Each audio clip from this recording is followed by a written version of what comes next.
So there's one other reason that you should run dual battery versus a single battery is the actual battery packs are designed at a certain discharge amount.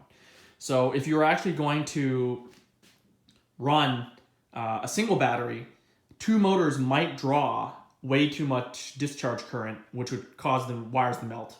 So if you actually use two separate batteries in two separate systems, the advantage is A, you are running it exactly the same way the factory designed it, so you're not really worried about wires melting and overheating.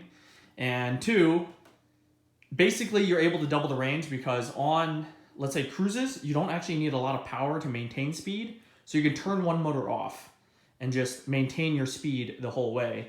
And then when you actually need that hill climbing ability, you should be able to turn it back on so you can go up in dual motor mode. So the bike currently is 350 watts continuous and about 500 watts peak. Now you'll be able to have 700 watts continuous and 1,000 watts peak, which is nice. So the first thing we're gonna do is remove that axle. That is a 17 millimeter. The rear is also 17 millimeter. We're just gonna do that so we can see what size spacing we need because we know the rear is bigger. Then I'll remove the clam. The clam is actually pretty straightforward. The clam has a number of Phillips head screws, and inside of them, when you first get them, they'll have these little rubber grommets just to keep the water out. I recommend unscrewing these by hand, and once you're done unscrewing them, there will be a cable right here for the charge port. You can disconnect that from the battery. I'll show a video of that, but first I'm gonna do this off camera. So the wheel is off. The threaded rod that fits in between here is approximately 9 millimeter. So there's a spacer on the inside and one that hooks onto the fork. The front disc is a 160. I think the rear is also might be a 160. I couldn't tell you right off the bat, but I'll get around to that.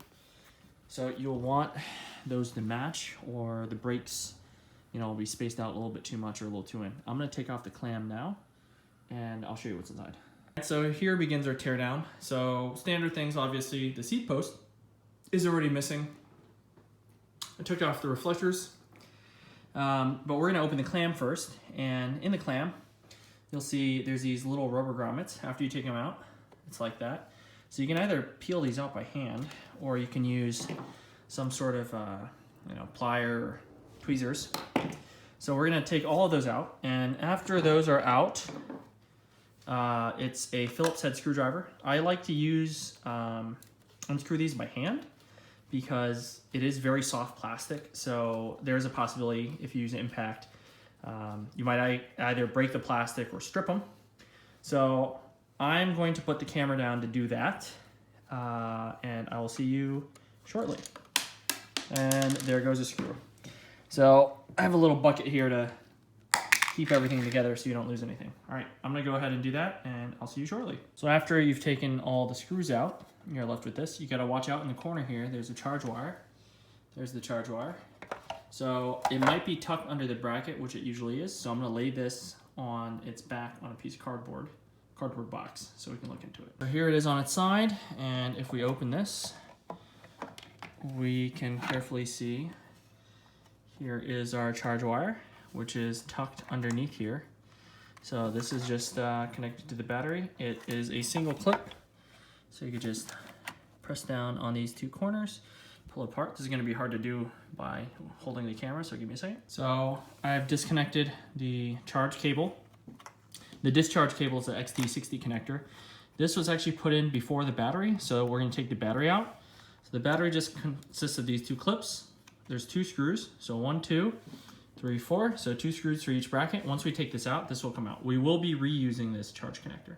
So after removing the screws, these brackets just come out.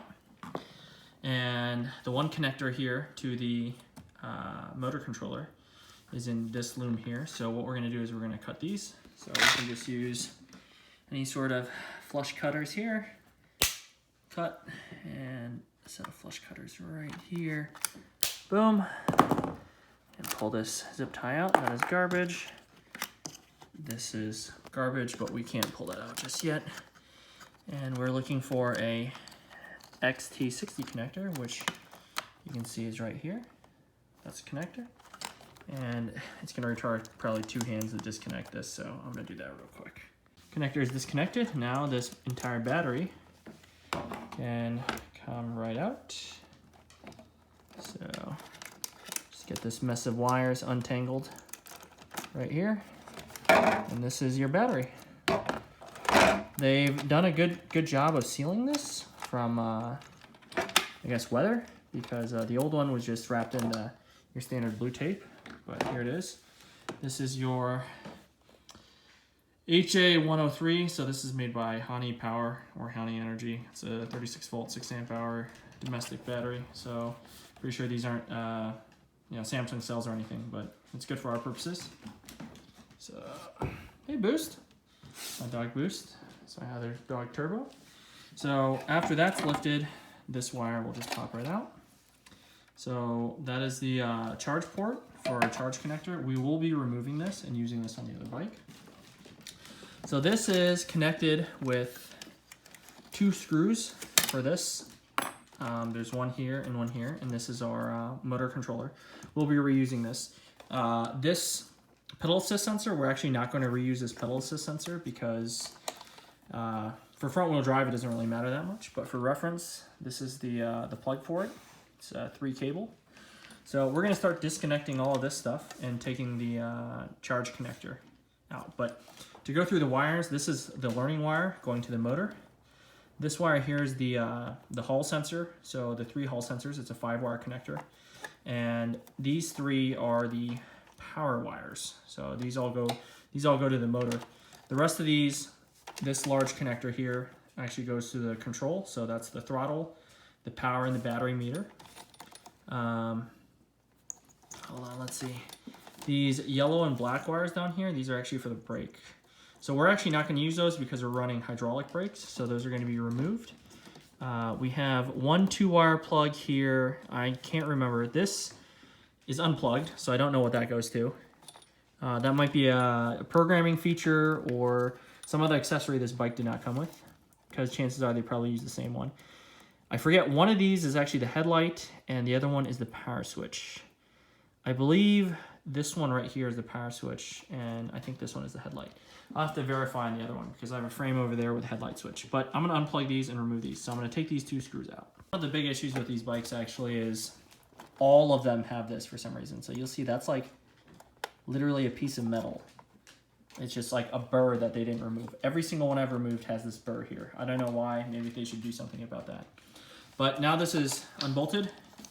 And if you can see, here it is. 36 volts, 15 amps, plus or minus 1 amp. So even with 14 amps, this will do well over 500 watt peak. So I'm not actually sure what the continuous is, but we are reusing all these controllers. So I'll be disconnecting all of these. Give me a second. All right, so some clarification. This 2-wire with the split, this is the headlight, the front headlight.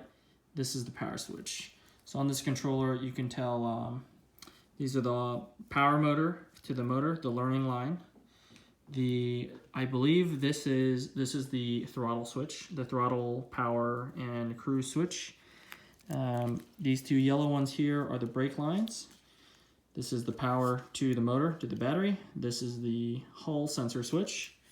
And there's two switches on here that I actually don't know what they are because they weren't connected when they first came here. This one is the pedal assist, and this one was not connected. This could potentially be for an old Bluetooth module, or it could be potentially for programming. This one was also not connected when I got it, so I'm not really quite sure what this is. This could either be a safety switch, or this could be a rear tail light possibly, because I know the regular Jetson has a rear tail light. So out of those are all the switches. I'm going to disconnect this, and then we'll start pulling some wires out. So this bike is never going to have cable brakes ever again. So one of the big things is the wires that go through this top tube here. There's a lot of them. So 2 of them are these brake assist wires. Inevitably, these will break. So I've actually tried to de-pin them and pull them through. They'll catch on something and the pins will break off. So for sake of time, I'm just gonna cut these. The motor wires, actually, surprisingly, once you pull these wires out and you pull the rear brake cable out. So this cable will be pulled through the top too. So basically what we'll do is we'll just cut this off or hammer this off, loosen this up, and just pull the line entirely through. Same thing with the front to get rid of that stuff.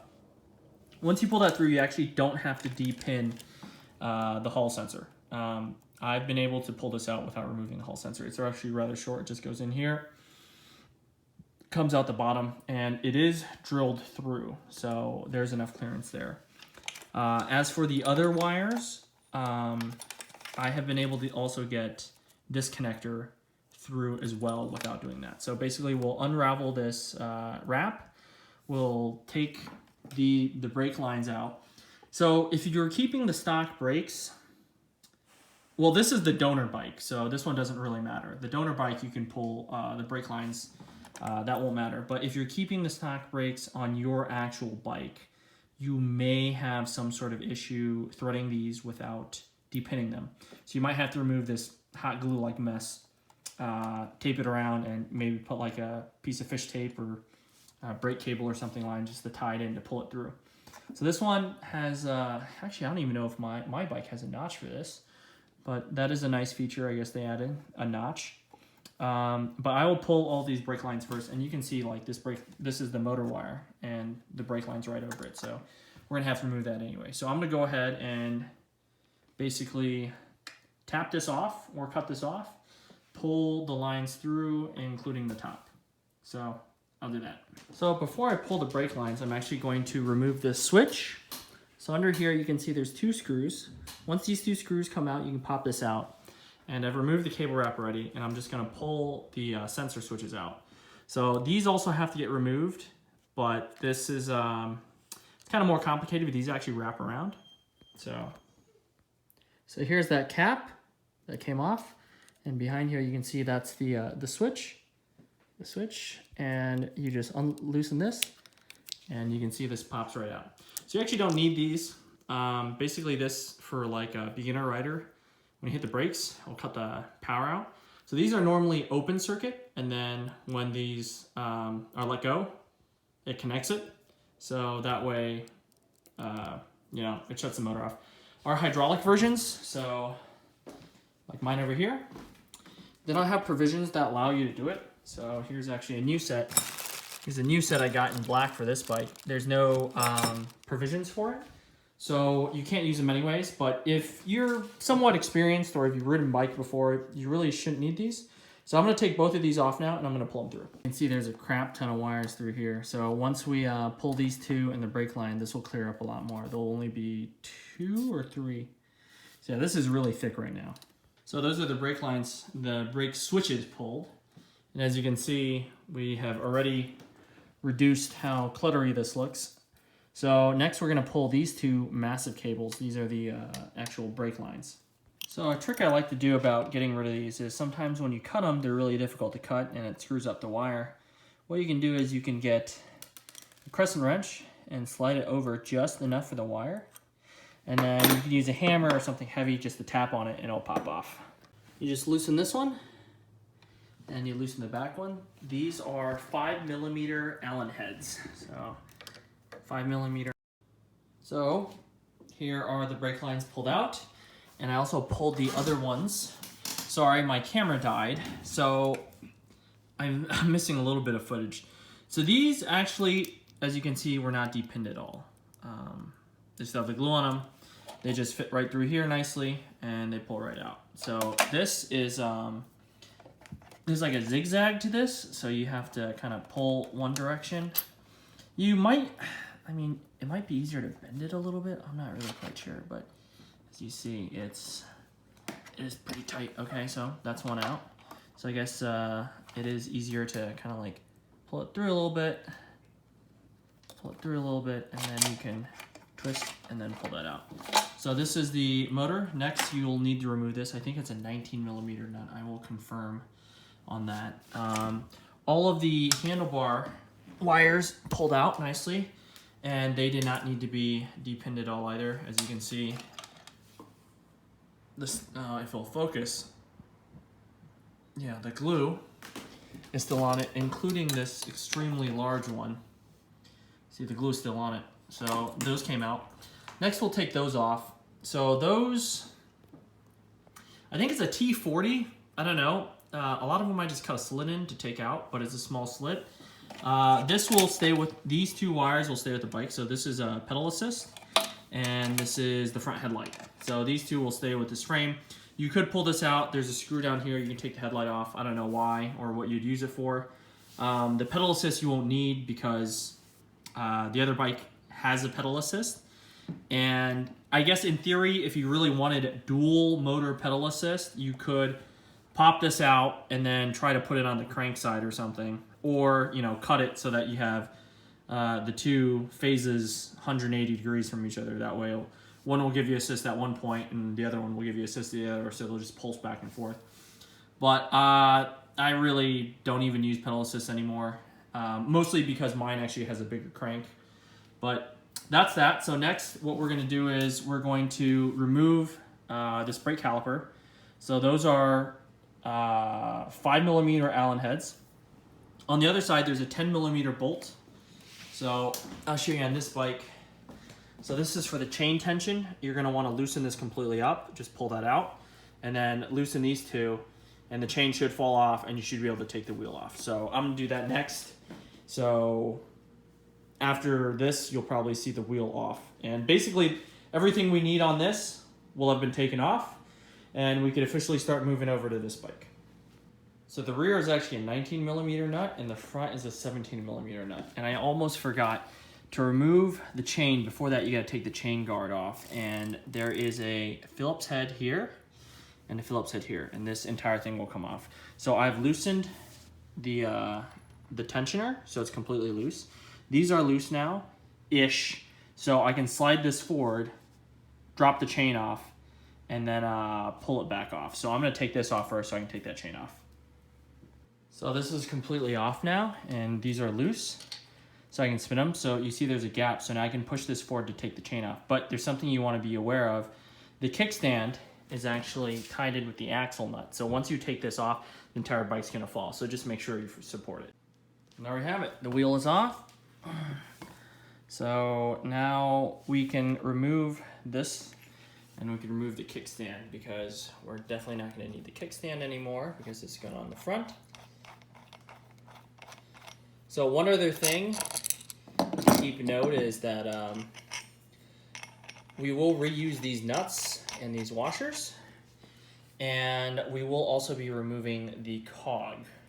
So the cog is a 38mm spanner here, and it's not reverse threaded, so it's counterclockwise to remove. So here's how I extend the fork. So basically I have a rod that goes in here. I have something to hold it, and then this sometimes slides out. So I have a ratchet strap there, and then I have a wrench that I'll just be slowly spinning to widen this fork. There will be a little bit of bounce back, and you can heat the fork also. That will help a little bit, but this just helps a little bit. Once you get your fork widened, you should be able to fit your wheel in. So you want this cable to actually face downward. That way, if rain or whatever ingress gets in there, it doesn't run down the cable in. So we're gonna bolt this up now. So the next part, you're gonna have to take apart both of these. I would recommend taking apart both, the grips off. They're all glued down. So one of them came off really easily. This one does not. I actually had to cut it in half, and still it's giving me some resistance. So I'll pull this off, and then basically what we're gonna do is we're gonna make a cut here, remove the internal spring, and then put in our 3D adapter. So after you're done taking the grip off, you're going to cut off the handle. Next, you're gonna remove this center retaining ring, and you're gonna cut this down probably to around 13-14mm. After that, what we're gonna do is we're gonna put this 3D printed adapter that I made, and that's gonna go in, and there's this one M4 bolt that locks together both throttles. So the most important part is you're gonna wanna remove this spring, so that way when you're twisting, you're only twisting against the spring retention rate of one throttle. So here's what that looks like taken apart. So you'll have your Hall magnet here, the spring. You're gonna remove the spring. Then we're going to cut this down right here, and then we will also have to cut this down right here. So once this is cut down, the adapter snaps right in like that. You want it to be somewhere in the top. You want to make sure that between full and min throttle, it's not going to, let's say, hit the handlebar or the other portion. So that's where that is. This piece now needs to be cut down as well. Next, you're going to mount this on, tighten the screw in the back. These are M4 by 0.7s. You can get shorter ones too, like that one. So make sure these are perfectly aligned. What we're going to do next after that is we're going to take our other adapter, snap it in, make sure they're both aligned. All right, I'm going to do that right now. So I like to align these two together and then slowly screw this in as this is pulling this in. So I'll give it a little bit of pressure as I'm screwing that. Now both are in. You just want to make sure these are relatively parallel and there's no binding. So there's no binding in this, feels good. After that, you can put the grip on. I mean, you could do a number of things. You can cut the end off. This I cut kind of, but I mean, it'll still fit on there. It's just that I might have to tape it later. So I could cut this bar end section off to shorten it, or I could cut this end to shorten it to fully seat, but I just like to keep it like this. There's a little bit of cushioning in the end. No one's really that concerned or worried. On my other bike, I actually cut off the end. So here's the other bike. The end was cut off, but that was only because the grip was on so tight. So this is also pretty smooth. And this, as you can see, is also pretty smooth. I ended up actually changing the sizes. So I have both of these now about the same size, where the old one, I cut one a little too big. So I made one bigger and one smaller, but they both operate exactly the same way. Arguably, it's probably better that both of them are the same size. Both dual motor bikes are done now. This one's going off to my brother. We'll see how he likes it.